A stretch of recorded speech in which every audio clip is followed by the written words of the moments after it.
जय राम जी की भाई। जय राम जी। आनंद छे है। आनंद हिला तो नहीं किसी का।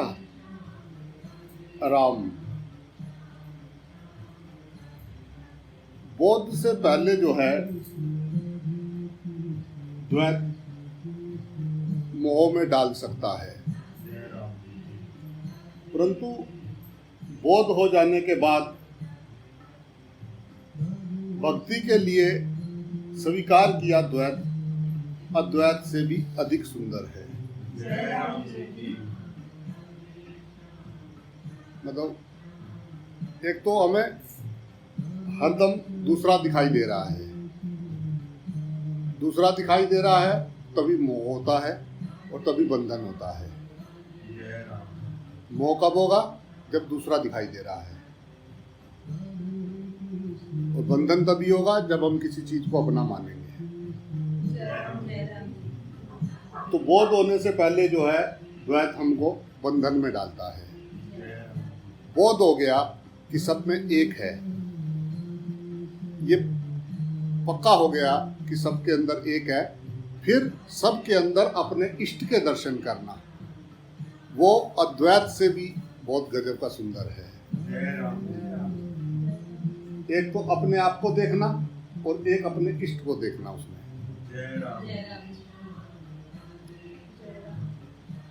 वास्तविक जो तत्व है वो अद्वैत ही है। अद्वैत नहीं होगा तो बात किसके बारे में करेंगे? वास्तविक जो तत्व है वो अद्वैत है। भजन के लिए द्वैत है। ये जो बात कर रहे हैं, ये जो बात चल रही है, ये आपको द्वैत में से बाहर निकाल के अद्वैत में लाने के लिए ये जो है बात चल रही है।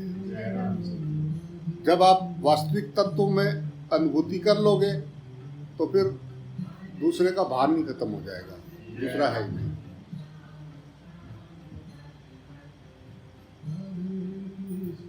अगर हमने भजन के लिए द्वैत पकड़ा है तो ऐसी भक्ति जो है वो मुक्ति से भी 100 गुना ज्यादा श्रेष्ठ है। झुकता है वो।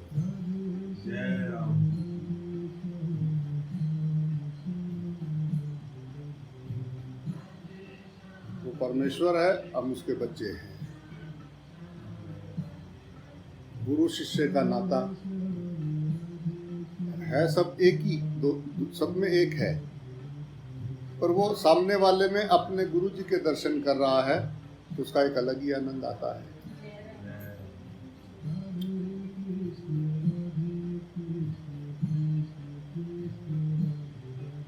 राम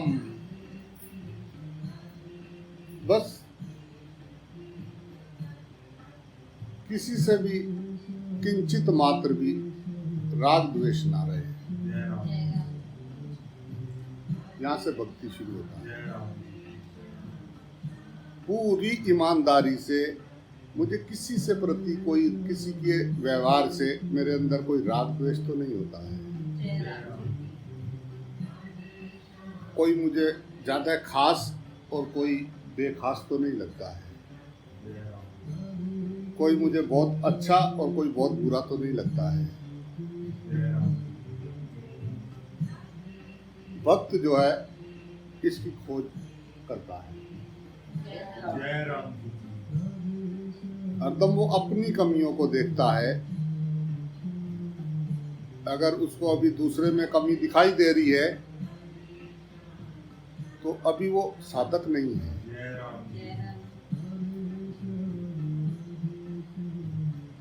कमी तो तभी दिखाई देगी जब उसको गुरु की बात पे विश्वास नहीं है। गुरु जी मेरे को रोज बताते हैं कि जन जन में, कण कण में एक ही है। और फिर अगर मुझे अभी द्वेष होता है तो इसका मतलब उसकी बात मुझे समझ में नहीं आई।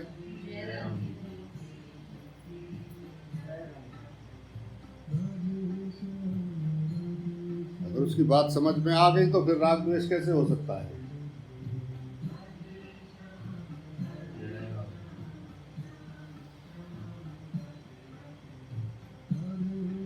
मच्चिता सर्व दुर्गाणी मत प्रसाद तरसी अत चेतवामा कारणा शेरसी विनक्षति।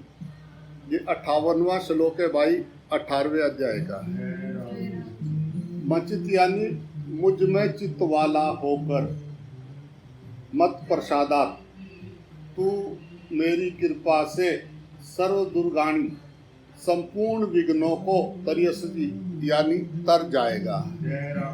अत यानी और, चेत यानी यदि, तवम मैंने तू, अहंकार के कारण,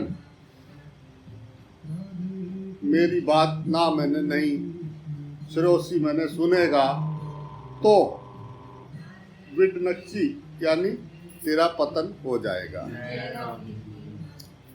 मुझ में चित्त वाला होकर तू मेरी कृपा से संपूर्ण विघ्नों को तर जाएगा, और यदि तू अहंकार के कारण मेरी बात नहीं सुनेगा तो तेरा पतन हो जाएगा। मच्चित्ता सर्व दुर्गाणी मत प्रसादा तरस्ती। भगवान यहाँ बता रहे हैं कि मेरे में चित्त वाला होने से तू मेरी कृपा से संपूर्ण विघ्न, बाधा, शोक, दुख आदि को से तर जाएगा। अर्थात उनको दूर करने के लिए तुझे कुछ भी प्रयास नहीं करना पड़ेगा। तू हरदम करेगा वाव ब्रो वाव। बात समझ में आ जाए तो। भगवत भक्त ने जो है अपनी तरफ से कर्म भगवान के अर्पण कर दिए, स्वयं भगवान के अर्पित हो गया, समता के आश्रय से संसार की संयोग जन्य लोलुपता से सर्वथा विमुख हो गया और भगवान के साथ अटल संबंध जोड़ लिया। ये सब कुछ हो जाने पर भी वास्तविक तत्व की प्राप्ति में यदि कुछ कमी रह जाए या संसारिक लोगों की अपेक्षा अपने में कुछ विशेषता देखकर अभिमान आ जाए अथवा इस प्रकार के कोई सूक्ष्म दोष रह जाए तो उन दोषों को दूर करने की साधक पर कोई जिम्मेवारी नहीं रहती। प्रत्युत उन दोषों को, विघ्न बाधाओं को दूर करने की पूरी जिम्मेवारी भगवान की हो जाती है। इसलिए भगवान कह रहे हैं कि मत प्रसाद तरसी, अर्थात मेरी कृपा से संपूर्ण विघ्न बाधाओं को तर जाएगा। इसका तात्पर्य ये निकला कि भक्त अपनी तरफ से उसको जितना समझ में आ जाए उतना पूरी सावधानी के साथ कर ले। उसके बाद जो कुछ कमी रह जाएगी वह भगवान की कृपा से पूरी हो जाएगी। मनुष्य का अगर कुछ अपराध हुआ है तो वह यही हुआ है कि उसने संसार के साथ अपना संबंध मान लिया है और भगवान से विमुख हो गया है। अब इस अपराध को दूर करने के लिए वह अपनी ओर से संसार का संबंध तोड़कर भगवान के सम्मुख हो जाए। सम्मुख हो जाने पर जो कुछ कमी रह जाएगी वह भगवान की कृपा से पूरी हो जाएगी। अब आगे का सब काम जो है भगवान कर लेंगे। इसका तात्पर्य ये हुआ कि भगवत कृपा प्राप्त करने में संसार के साथ किंचित भी संबंध मानना और भगवान से विमुख हो जाना यही बाधा थी। वह बाधा उसने मिटा दी, तो अब पूर्णता की प्राप्ति भगवत कृपा से अपने आप करा दी जाएगी।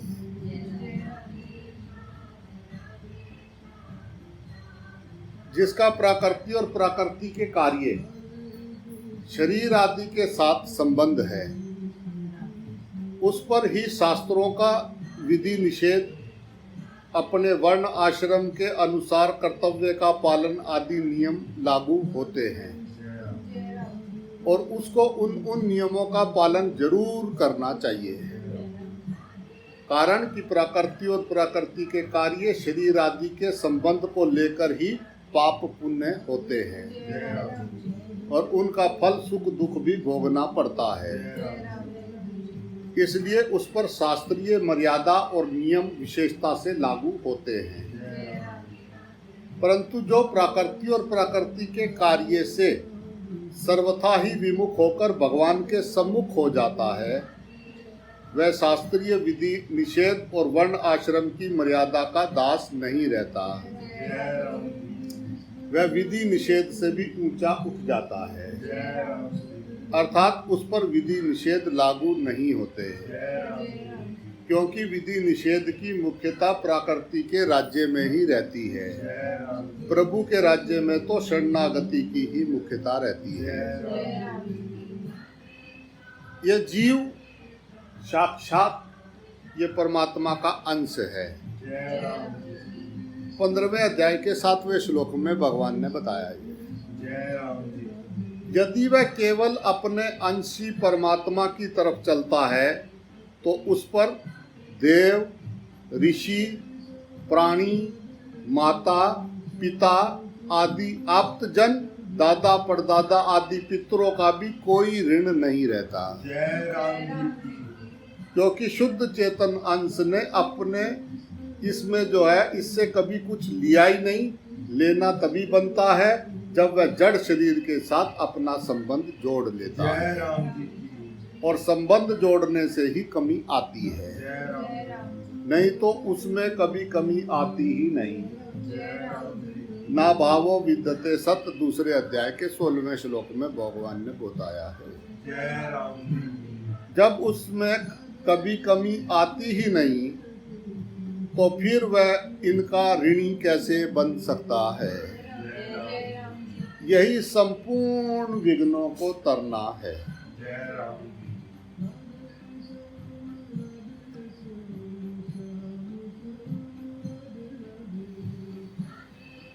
साधन काल में जीवन निर्वाह की समस्या, शरीर में रोग आदि अनेक विघ्न बाधाएं आती हैं, परंतु उनके आने पर भी भगवान की कृपा का सहारा रहने से साधक विचलित नहीं होता।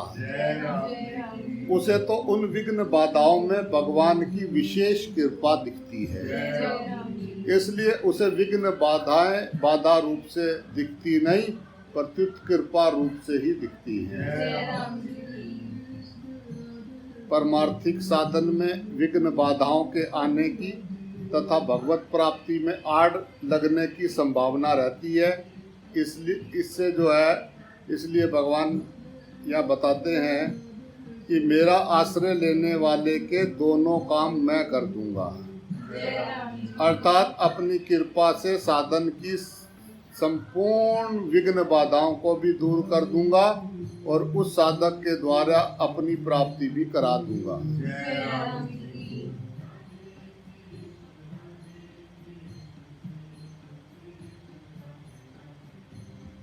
अतचेत महाकारान श्रेयसी विघ्नसी। भगवान अत्यधिक कृपालुता के कारण जो है आत्मीयता पूर्वक अर्जुन से कह रहे हैं कि अत यानी पक्षांतर में मैंने जो कुछ कहा है उसे ना मानकर अगर अहंकार के कारण, अर्थात मैं भी कुछ जानता हूँ, करता हूँ तथा मैं भी कुछ समझ सकता हूँ, कुछ कर सकता हूँ आदि भावों के कारण तू मेरी बात नहीं सुनेगा, मेरे इशारे के अनुसार तू नहीं चलेगा, मेरा कहना तू नहीं मानेगा, तो तेरा पतन हो जाएगा।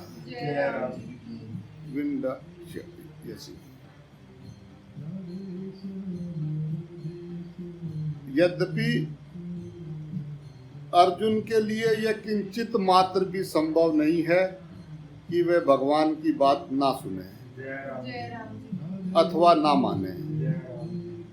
तथापि भगवान कहते हैं कि चेत, अगर तू मेरी बात नहीं सुनेगा तो तेरा पतन हो जाएगा। जय राम जी तात्पर्य ये है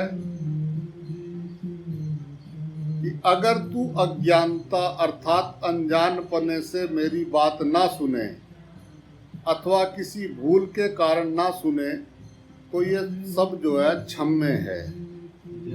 परंतु यदि तू अहंकार से मेरी बात नहीं सुनेगा तो तेरा पतन हो जाएगा, जय राम जी की क्योंकि अहंकार से मेरी बात ना सुनने से तेरा अभिमान बढ़ जाएगा, जय राम जी जो संपूर्ण आसुरी संपत्तियों का मूल है। जय राम जी की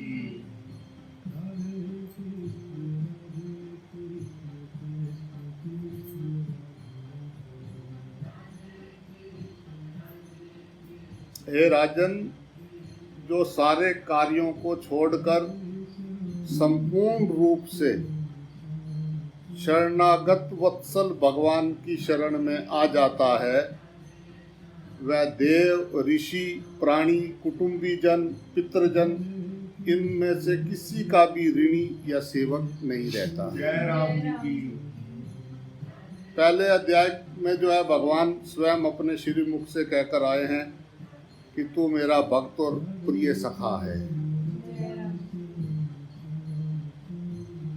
भक्तोसी में सखा चेती, चौथे अध्याय के तीसरे श्लोक में।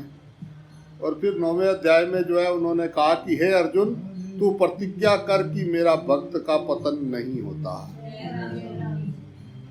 तो ये पक्का मान ले कि कब मेरे जो भक्ति मार्ग वाले का कभी पतन नहीं होता।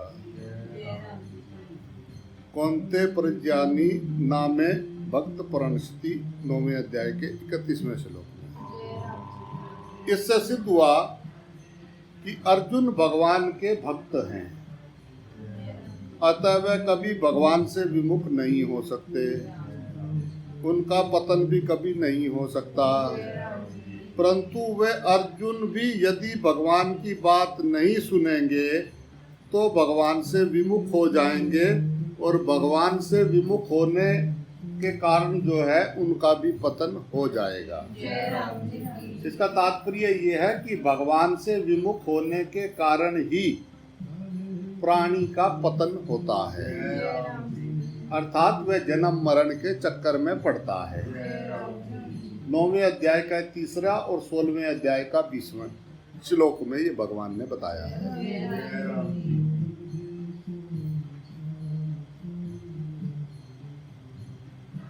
ये दूसरा देखने की बीमारी, तभी फिरूं मैं मारी मारी। मुझे है दूसरा देखने की बीमारी, मैं फिरूं मारी मारी। बस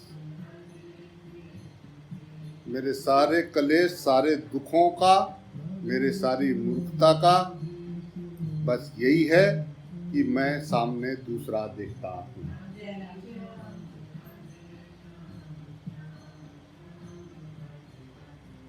जन्म जन्म भय गोपाला नंदलाला, अपना थैला हम साथ ही उठाए, उसको कभी छोड़ा नहीं। जो मिला थैले में डाला, सबके पते, आप कहाँ रहते हैं थैले में।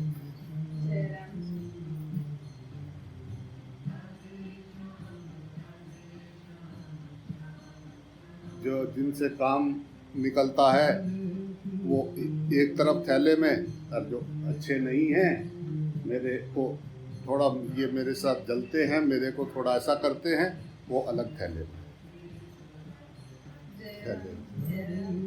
डेले डेले भरे हुए हैं।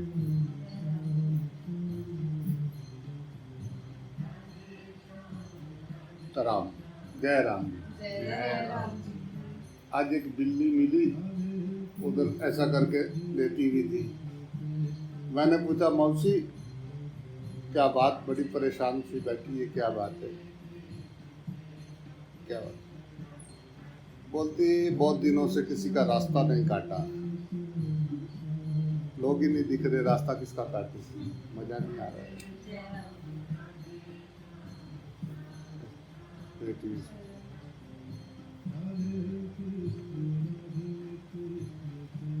ये तो घर में भी बैठे बैठे रास्ता काट रहे हैं एक दूसरे को।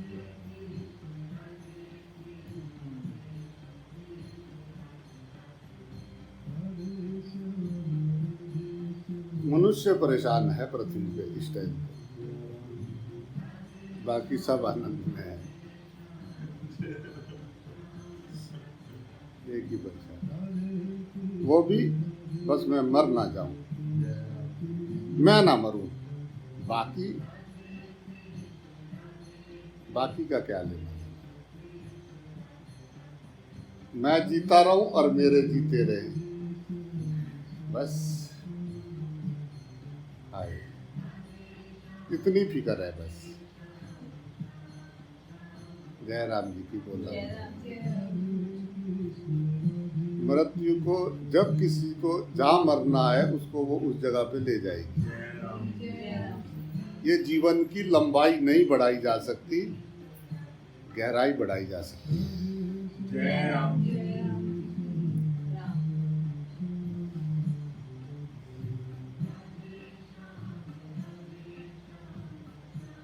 साफ सुथरा रखना, सफाई रखनी। सामने आग जल रही है, उसमें कूदना है, गहराई में कूदना है कि नहीं कूदना है, तुम्हारे हाथ में विवेक बुद्धि है। विवेक है, विवेक दिया है मनुष्य को।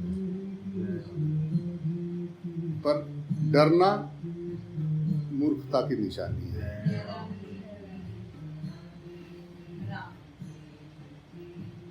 डर तभी लगेगा उसके अंदर अभी द्वेष है। जो किसी से जलता है ना, वो डरता भी है, उसके अंदर डर भी होगा।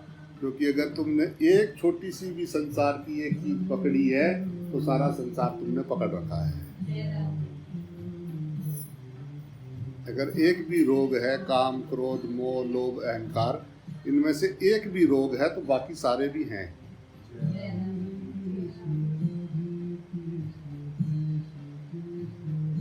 तो डर उसी को लगेगा जिसको व्यवहार में किसी न किसी से द्वेष होता है।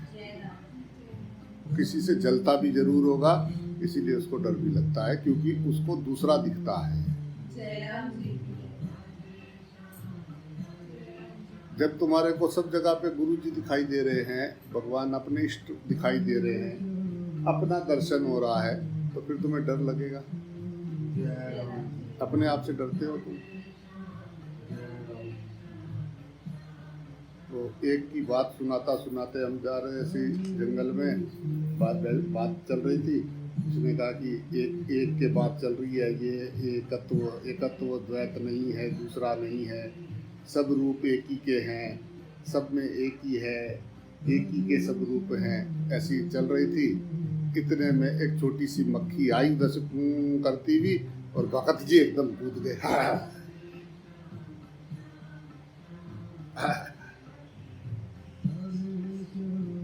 वो कहाँ गया? एक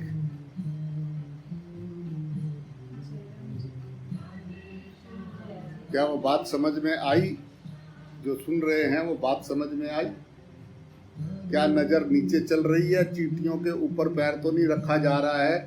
बात समझ में आई तो नजर नीचे झुक जाती है।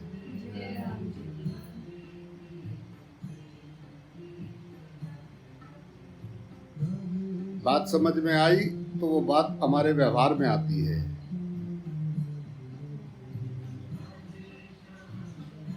जो चीज तुम्हारे काम ही ना आई उसका क्या कर रहे हो? बोझ लाद के घूम रहे हैं क्या?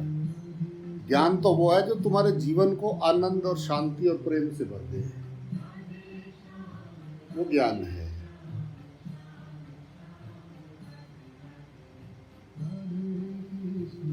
ज्ञान मनुष्य का जीवन सरल, आनंद, शांति में, प्रेम में बनाता है। और लोग उस ज्ञान को बोझ बना के बैठ जाते हैं। ज्ञान बोझ कैसे हो सकता है?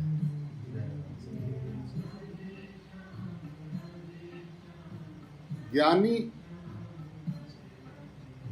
परेशान है, ज्ञान परेशान नहीं है।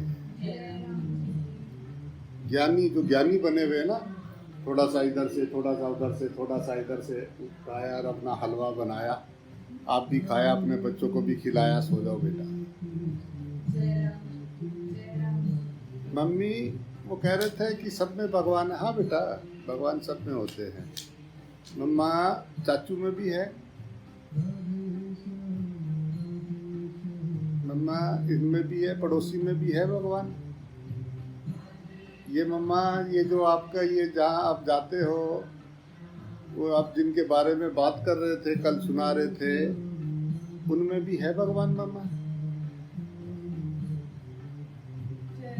अब मम्मा के अपने अपना व्यवहार में हो तो बच्चे को भी समझ में आए।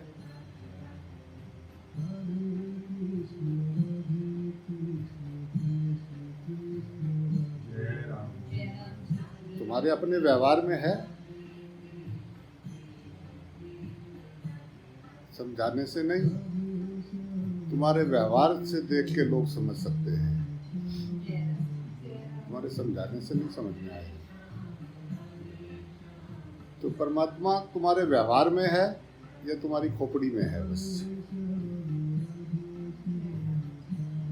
2 घंटे का आदत पड़ गई, एक नाटक रोज आता है, शाम को देखना है, टीवी में 2 घंटे नाटक देख के और बस अपना फिर सो गए।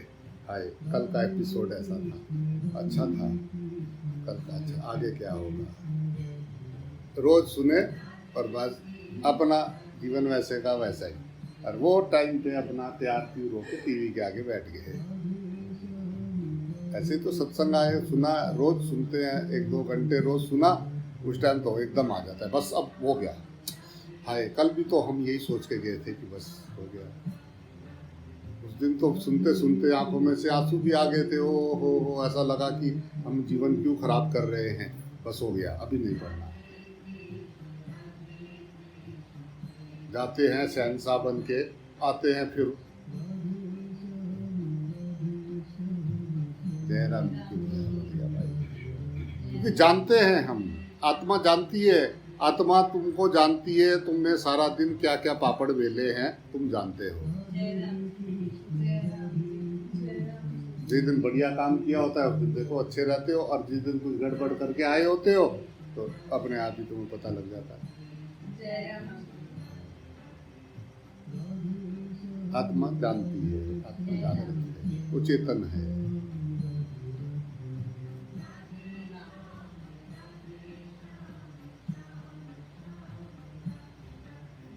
राम, इसी अध्याय के जो है 56वें श्लोक में भगवान ने प्रथम पुरुष अवापनोति का प्रयोग करके सामान्य रीति से सबके लिए कहा कि मेरी कृपा से परम पद की प्राप्ति हो जाती है। और यहाँ मध्यम पुरुष परिस्थिति का प्रयोग करके अर्जुन के लिए कहते हैं कि तू मेरी कृपा से सब विघ्न बाधाओं को तर जाएगा। इन दोनों बातों का तात्पर्य ये है कि भगवान की कृपा में जो शक्ति है वह शक्ति किसी साधन में नहीं है। इसका अर्थ ये नहीं है कि साधन ना करे। प्रत्युत परमात्मा की प्राप्ति के लिए साधन करना मनुष्य का स्वाभाविक धर्म होना चाहिए, क्योंकि मनुष्य जन्म केवल परमात्मा प्राप्ति के लिए ही मिला है। मनुष्य जन्म को प्राप्त करके भी जो परमात्मा की प्राप्ति नहीं करता, वह यदि ऊंचे से ऊंचे लोकों में भी चला जाए तो भी उसे लौटकर संसार यानी जन्म मरण में आना ही पड़ेगा। 18वें अध्याय के 16वें श्लोक में भगवान ने बताया है। इसलिए जब ये मनुष्य शरीर प्राप्त हुआ है तो फिर मनुष्य को जीते जी ही भगवत प्राप्ति कर लेनी चाहिए और जन्म मरण से रहित हो जाना चाहिए। कर्म योगी के लिए भी भगवान ने कहा है कि समता युक्त पुरुष इस जीवित अवस्था में ही पुण्य और पाप दोनों से रहित हो जाता है। दूसरे अध्याय के 50वें श्लोक में भगवान ने बताया है। इसका तात्पर्य ये हुआ कि कर्म बंधन से सर्वथा रहित होना अर्थात जन्म मरण से रहित होना मनुष्य मात्र का परम ध्येय है। मन 10वें अध्याय के 11वें श्लोक में भगवान ने कहा था कि मैं अपनी कृपा से भक्तों के अंतःकरण में ज्ञान प्रकाशित कर देता हूँ। और 11वें अध्याय के 47वें श्लोक में भगवान कह रहे हैं कि मैंने अपनी कृपा से ही विराट रूप दिखाया है। उसी कृपा को लेकर भगवान यहाँ कहते हैं कि मेरी कृपा से परम पद की प्राप्ति हो जाएगी। इसी अध्याय के 56वें श्लोक में, और मेरी कृपा से ही संपूर्ण विघ्न बाधाओं को तू तर जाएगा। इसी श्लोक में भगवान ने बताया परम पद को प्राप्त होने पर किसी प्रकार की विघ्न बाधा सामने आने की संभावना ही नहीं रहती। फिर भी संपूर्ण विघ्न बाधाओं को तरने की बात कहने का तात्पर्य ये है कि अर्जुन के मन में ये भय बैठा है कि युद्ध करने से मुझे पाप लगेगा। युद्ध के कारण कुल परंपरा के नष्ट होने पर पितरों का पतन हो जाएगा और इस प्रकार अनर्थ परंपरा बढ़ती ही जाएगी। हम लोग राज्य के लोभ में आकर इस महान पाप को करने के लिए तैयार हो गए। इसलिए मैं शस्त्र छोड़कर बैठ जाऊं और धृतराष्ट्र के पक्ष के लोग मेरे को मार भी दें तो भी मेरा कल्याण ही होगा। ये पहले अध्याय के 36वें से 46वें श्लोक तक इसके ऊपर चर्चा चला है। इन सभी बातों को लेकर और अनेक जन्मों के दोषों को भी लेकर भगवान अर्जुन से कहते हैं कि मेरी कृपा से तू सब विघ्नों को पापों को तर जाएगा। सर्व दुर्गाणी मत प्रसाद रसी, भगवान ने बहुवचन में दुर्गाणी पद देकर जो है इसके साथ सर्व पद जो है शब्द को जोड़ दिया है। इसका तात्पर्य ये है कि मेरी कृपा से तेरा किंचित मात्र भी पाप नहीं रहेगा, कोई भी बंधन नहीं रहेगा और मेरी कृपा से सर्वथा शुद्ध होकर तू परम पद को प्राप्त हो जाएगा। भक्त का काम केवल भगवान का आश्रय लेना है, भगवान का ही चिंतन करना है, फिर उसके सब काम भगवान ही करते हैं। भगवान भक्त पर विशेष कृपा करके उसके साधन की संपूर्ण विघ्न बाधाओं को भी दूर कर देते हैं और अपनी प्राप्ति भी करा देते हैं। योग क्षेम व्यायाम 9वें अध्याय के 22वें श्लोक में। इसलिए ब्रह्म सूत्र में भी आया है कि विशेषानुग्रह से 3रे अध्याय के 4थे स्कंद के 38वें श्लोक में भगवान की भक्ति का अनुष्ठान करने से भगवान का विशेष अनुग्रह होता है। वास्तव में मनुष्य पर भगवान की कृपा तो है ही, पर भगवान का आश्रय लेने से भक्त का विशेष जो है उसका जो है विशेष अनुभव उसको होता है। भक्त को उसका विशेष अनुभव होता है जब वो भगवान की शरण में चला जाता है। तो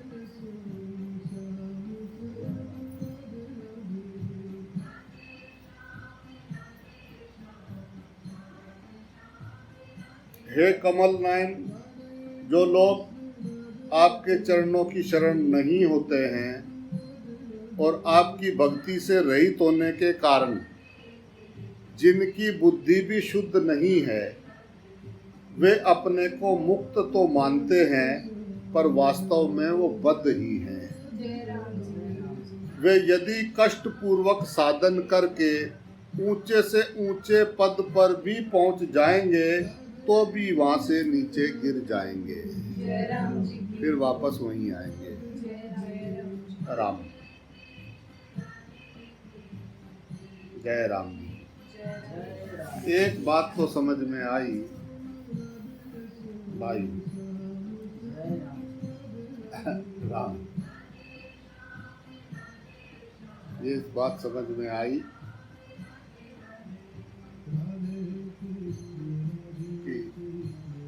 शराबियों के पैर क्यों लड़खड़ाते हैं? शराबी पीने के बाद उनके कदम क्यों लड़खड़ाते हैं? क्योंकि देश की अर्थव्यवस्था का भार उनके कंधों पे है, इसलिए बेचारों के पैर लड़खड़ाते हैं। जय राम जी की जय। राम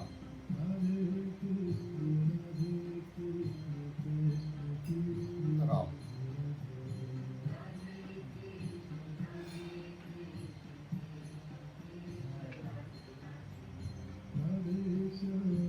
शराब की दुकानों के साथ चाय की भी दुकान खोल देते, हर आदमी शराब नहीं पीता। जय राम।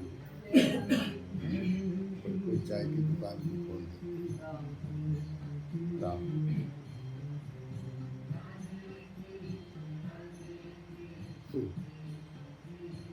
राम।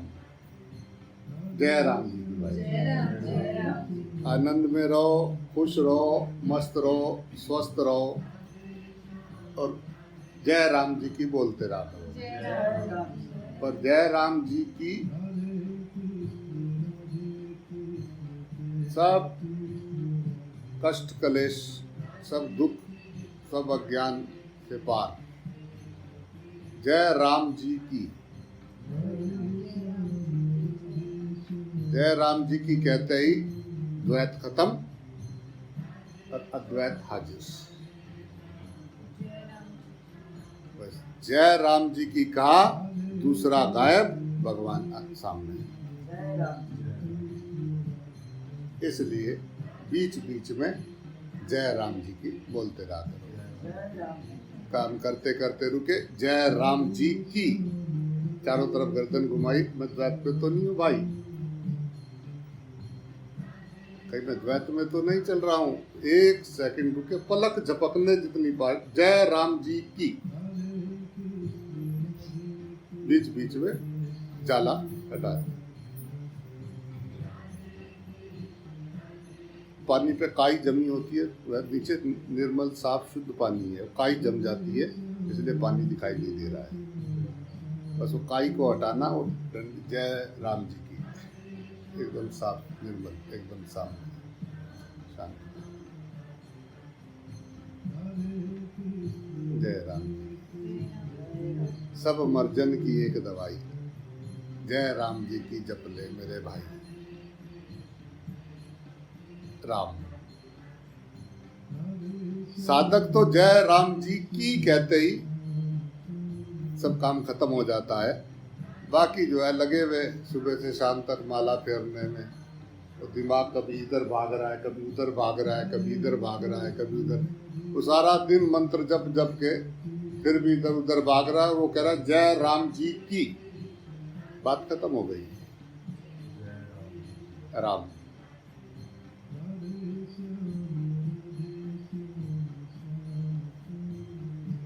बात इतनी सी थी, जब समझ में आ जाए बात बन जाए।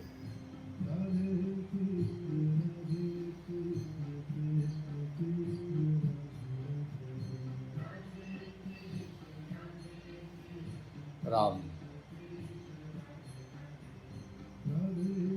श्वास श्वास सिमरन करे, बिरथा सांस न जाए, ना जाने इस सांस का आवन होए ना होए। ये तुम्हारी श्वास जो बाहर गई है ना, तुम कुछ पक्का नहीं कह सकते कि ये वापस आएगी कि नहीं आएगी। तो उसका आना उसकी कृपा पर निर्भर है। श्वास रुकी हो तो जो तुम्हारे लिए अनमोल वस्तु है उसकी याद करो, या पानी में डुबकी मार के सपने देखा करो। गोदी में पानी भरा हुआ है, उसमें एक डुबकी लगाई और फिर वहां बैठ के ये सोच विचार किया करो कि जो करते हो। बाहर तो फ्री की सांस आ रही है, जा रही है, और अपना लगे हुए जलेबियां बनाने में। भारतीय मिठाई सबसे बढ़िया जलेबी, जलेबी की तरह सब।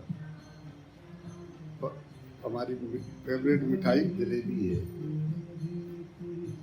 राम सब जलेबी बनाते रहते सारा दिन। सुबह उठते ही देख लो, सुबह से लेकर शाम तक कितनी जलेबी बनाते हैं। और फिर सुनते हैं एक, सांस पे ध्यान देंगे तो एक हो जाएगा, सांस पे ध्यान देंगे अरे कहीं नहीं हो रहा है, हाय ये काम है, ये काम है, फिर लग गए उसमें। ना ना, ऐसे नहीं चलेगी गाड़ी, हरदम अंग संग है हरी।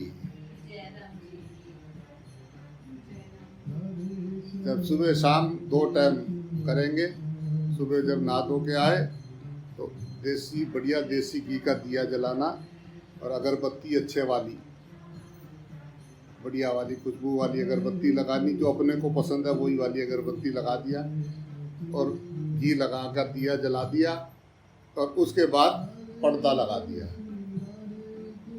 अब शाम को आएंगे, सारा दिन हमें मत देखना। जब हम सुबह शाम थोड़ा ध्यान में या पूजा पाठ करा करें तब देखा कर, बाकी टाइम नहीं देखना। दिन में हम क्या क्या करते हैं, तेरे रूपों के साथ कैसी कैसे व्यवहार करते हैं, तेरे बारे में हम क्या क्या सोचते हैं, ये मत देखा कर, ये मत देखा कर। बस जब हम थोड़ा ध्यान में बैठे तब तू देखा कर कि हम तेरा ध्यान कर रहे हैं, हम धूप बत्ती जला रहे हैं। आरती करते करते भी वो आरती वाली किताब लेके हवा कर रही है, कौन देख रहा है? गर्मी है बहुत। जय राम जी की बोलना पड़ेगा।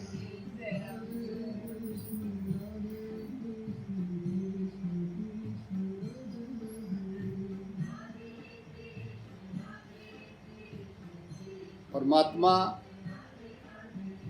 अंग संग है, जानू तो तब जब भीतरा से धोई डालो।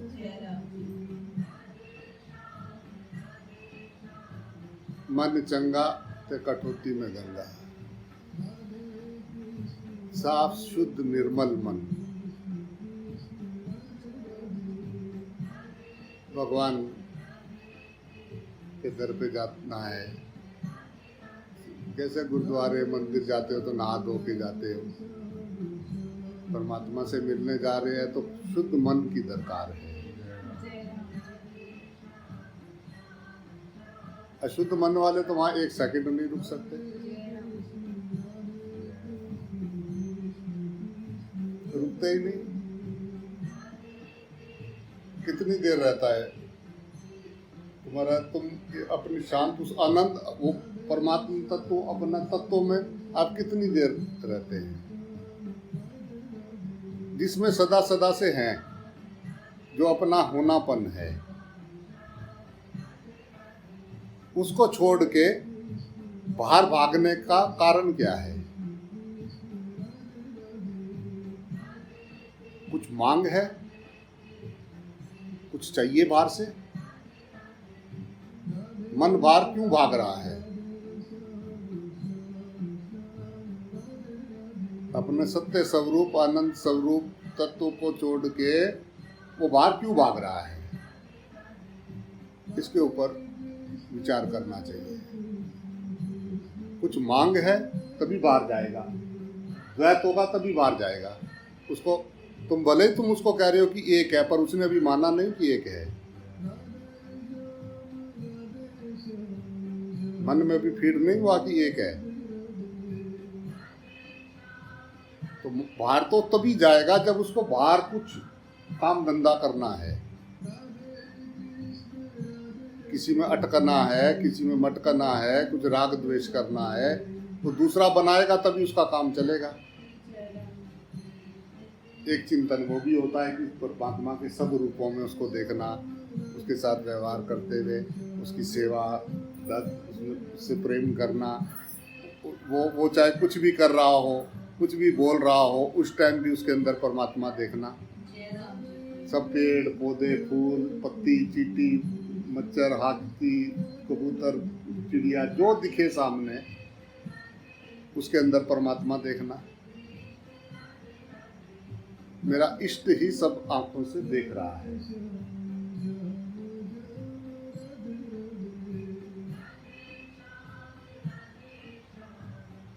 एक वो भी विचार है, आनंद आता है उसमें।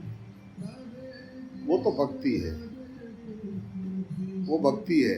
आपका व्यवहार में आप सब चीजों में अपने आप दर्शन, उस परमात्मा तत्व के दर्शन कर रहे हैं, ये भक्ति है। और एक बैठा बैठा वहीं का वहीं, ये ऐसा, ये वैसा, ये ऐसा, ये वैसा, बाहर व्यवहार करते हुए ऐसा मिलेंगे, ओ हो नमस्ते, हाय नमस्ते, जय राम जी की।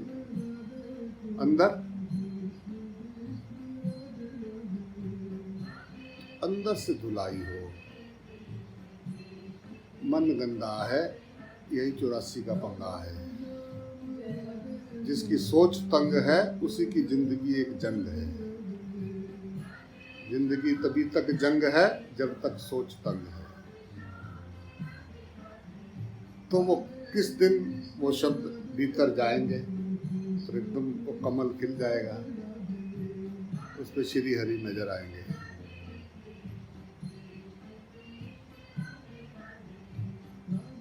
पर क्या इस जन्म में करना है? कब करना है? कितना लिखा के लाए हैं? कितनी है जिंदगी? पता हो, इतने बेफिक्र तो वही सोच सकता है जिसके पास पता है कि 100 साल है मेरे पास। इतना बेफिक्र तो वही हो सकता है और जिसको पता है कि मौत मेरा पीछे से बाल पकड़ के खड़ी है, एकदम धक्का देगी, शरीर वहां जाके गिरेगा। पैदा होते ही मौत साथ के साथ मौत निश्चित कर दी गई थी। जन्म और मृत्यु साथ साथ ही लिखे गए हैं। हम एक एक श्वास उसकी ओर बढ़ रहे हैं, कोई पता नहीं कब सामना हो जाए। तो अभी तो भोग भोगने के ख्वाब देख रहे हैं, अभी तो यहाँ इकट्ठा करने की तैयारी कर रहे हैं। अभी तो मजा आया ही नहीं, अभी तो मजा लेंगे। इसकी तैयारी थोड़ी ना हो रही है अभी की अभी मर गए तो क्या पता फिर 84 लाख योनि में। भी देखा था गदा जी महाराज कैसे, गदेश्वर महाराज कैसे पीछे पीछे आ रहे थे, मनुष्य जन्म में वो भी दूसरों को ज्ञान सुनाते रहे, अपने जीवन में आया नहीं।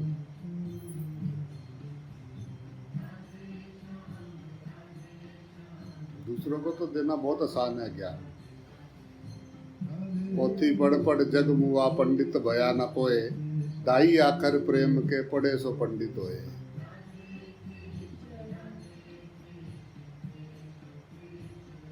प्रेम हुआ कभी? प्रेम कभी किसी से प्रेम हुआ है?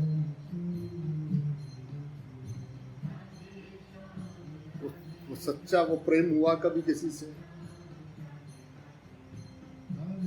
जब प्रेम हो जाता है तो कुछ और ध्यान ही नहीं रहता है, किसी और चीज की याद ही नहीं आती है, सब खत्म हो जाता है।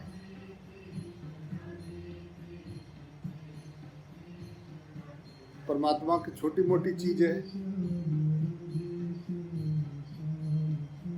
मतलब परमात्मा की तरफ चल रहे हैं और प्रेम संसार से कर रहे हैं।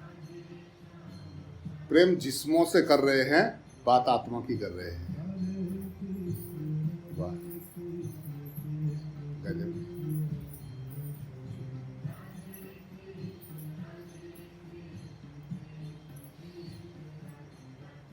शरीर तो मिट्टी है। शरीरों की पकड़ तो मूर्खता के कारण होती है। मूढ़ आदमी शरीरों को पकड़ता है। शरीर तो तेरा अपना तेरा नहीं है, काय का नाता काय का रिश्ता भराता। ये तो तेरा शरीर भी तेरा अपना नहीं है यार, फिर किसका रिश्ता किसका नाता? तो बड़ा मजा आता है रिश्ते नातों को निभाते हुए। कभी ध्यान से देखना कि ये जो रिश्ते नाते हम लाद के घूम रहे हैं, इनमें कितना प्रेम है। बहुत शौक है महाभारत देखने का। महाभारत देखेंगे। महाभारत आएगी। रिश्तेदारी आपस में देख लो, सब घरों में चल रहा है महाभारत। कौरव और पांडव, सब अपने को पांडव समझ रहे, चाचा ताऊ और को कौरव समझ रहे सब। एक आधा बीच में कोई कृष्ण भी होगा, कोई साधु संत या कोई जानने वाला कह रहा भाई लड़ना अच्छा नहीं है भाई, प्रेम से रहो है तो जो अपना काम कर। देखो जो भी रिश्ते हैं वो रिश्ते देखो, आप उन रिश्तों को प्रेम से देखना कि ये रिश्ते कैसे हैं, ये जो भी रिश्ते लाद रखे हैं ये क्या है, ये कैसा अनुभव हो रहा है इन रिश्तों से। तो जैसे भगवान से दुआ करके मांगे थे ये रिश्ते, तो भगवान की कृपा मान रहे हैं इन रिश्तों को या बोझ मान रहे हैं? बोझ की तरह निभा रहे हैं या भगवान की कृपा हुई, अलग अलग बुद्धि वाले लोग मेरे जीवन में आए, मुझे समझने का मौका मिला, मुझे बहुत अच्छा लग रहा है, उनसे बात करके अच्छा लगता है। वो सब संसार का रूप हैं कि वो बता रहे हैं कि समाज कैसा है। ये सब मेरे मास्टर जी हैं, मैं इनका शिष्य हूँ, सब माय प्रोफेसर। ये बात तो पक्की है कि सब आप मेरे प्रोफेसर हो और मैं आपका शिष्य बनने की कोशिश कर रहा हूँ। तुम सबसे देख सीखता हूँ, सब लगे हुए अपना अपना सबने फीड कर रखा है, सबका पता है मुझे, उनका सबका सब अपना अपना लगे हुए थे। क्या कर रहे हैं? रोज 2 घंटे सुना, क्या कर रहे? भगवान ढूंढ रहे। लोग भी कहेंगे वाह कितने आध्यात्मिक हैं, गए थे वहाँ, जाए थे बाबा जी ने, बाबा जी पास क्या बताते हैं, बहुत अच्छी अच्छी बातें बताते हैं। हमारे बाबा तो बस यही बताते हैं कि सब में एक है। और सुना वो क्या कह रही थी उस दिन, अभी बता रहे थे कि बाबा बता रहे कि सब में एक है। थोड़ी देर बाद उसी से इधर उधर की बातें करने लगे, उसका क्या हाल है, वो क्या कर रहा था, वो कैसा है, वो तो बिल्कुल बेकार है। वो क्या सोचेगा कि यही बता रहे बाबा, बाबा यही बताते होंगे। शिष्य को देख के दूसरा क्या सोचता होगा कि ऐसा ही तो बताते होंगे बाबा जैसा शिष्य बता रहा है मुझे। इसका व्यवहार ही तो देख के बता रहे होंगे कि भाई आईना है शिष्य गुरु का।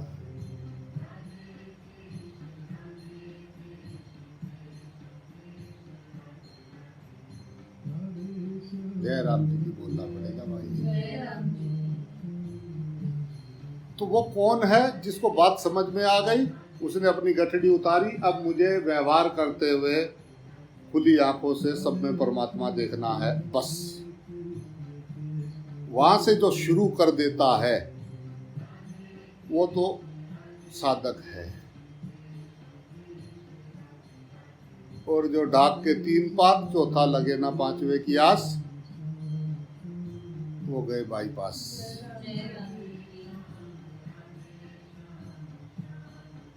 भगवान ने मनुष्य शरीर दिया, विवेक बुद्धि दिया, सत्संग दिया, समझने की क्षमता दी, इससे ज्यादा और कोई कृपा नहीं कर सकता। ठीक है, आप सुनिए। अब तुमने किधर चलना है? जिसको पूरी दृढ़ता से विश्वास हो जाए उसका आवागमन बंद। हद टपेसो ओलिया, बेहद टपेसो पीर, हद बेहद दोनों ही टप गए, वाको नाम फकीर।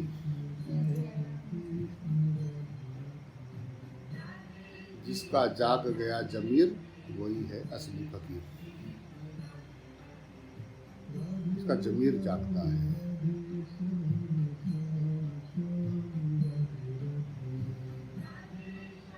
जय राम जी की भाई,